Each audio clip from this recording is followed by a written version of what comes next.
Who here knows why the Porsche 911's engine is behind the driver rather than in the front?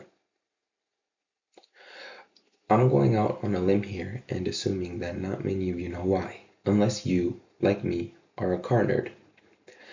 But that's what I'm going to be explaining to you today, the history and the reasoning as to why Porsche decided on the 911 having a rear engine layout rather than a lot of other cars on the road which have a front engine layout.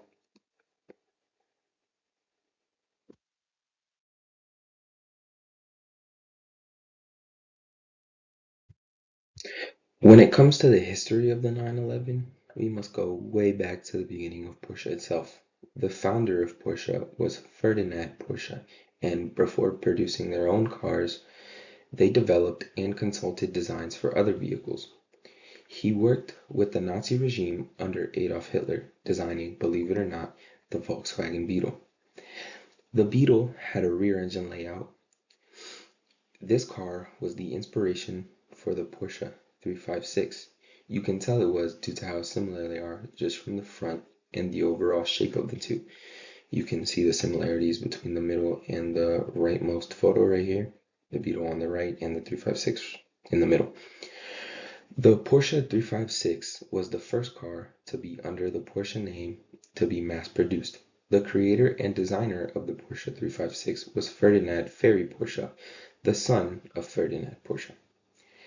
The 356 was powered by a 1.1-liter air-cooled four-cylinder boxer engine from Volkswagen.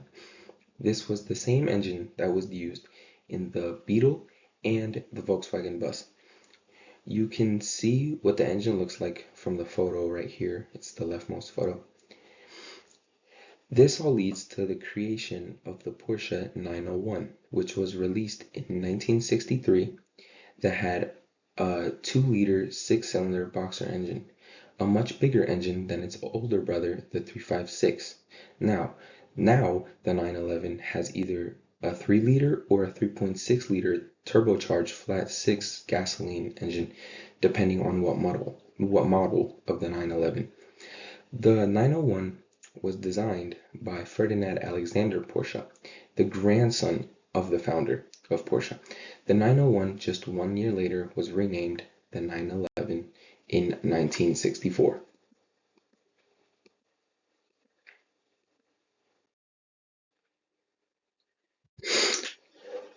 Porsche has always been making sports cars. All they do is make sports cars. The company themselves, they make them to race on the track. The reasoning behind the engine being in the back is not just because of the history, though that's obviously a big part, but it also helps tremendously going around the track. For one, the traction of the car, or how well it sticks to the road, is greatly improved because of the weight of the engine is on the rear tires.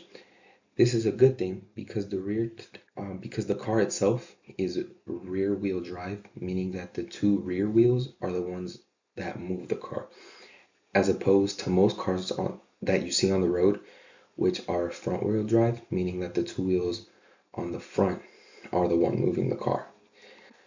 This, in turn, allows the car to have great acceleration and braking. The engine being behind the axle also allows the car to almost have a 50-50 weight distribution around the car. The axle is the part that connects the wheel together, as you can see from this bottom left photo right here. This long thing that connects to the wheel is the axle. And the almost perfect weight distribution also allows the car to have great balance, which allows the car to have better handling and stability. And if it didn't have this, like if it had too much weight on the front, it would cause understeer, which is the car not being able to turn the amount you want when you want it to. And if too much weight is in the back, it can cause a sort of pendulum effect where the car would suffer from oversteer, which is where the car turns way too much more than anticipated when and how much you want it to. Both of these are very frustrating and dangerous on the track because when you are racing, the slightest mistake or flaw can cost you the race or worse, your life and the life of others. The engine in the rear also allows the car to be more aerodynamic and compact, um, while being able to cut through the air. The importance of this stems from the fact that having a bigger engine isn't the only thing that can make a car fast. Making the engine be able, making the car, be able to go through the elements with little to no issue can also have a huge impact. Obviously, the 911 isn't the only car with the rear engine layout, but in my opinion, it is one of the best cars to do it.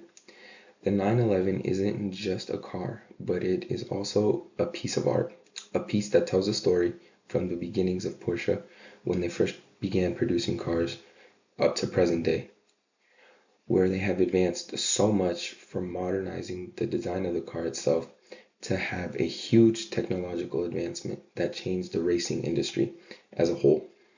The 911 is a legend and it has the legacy to show for it.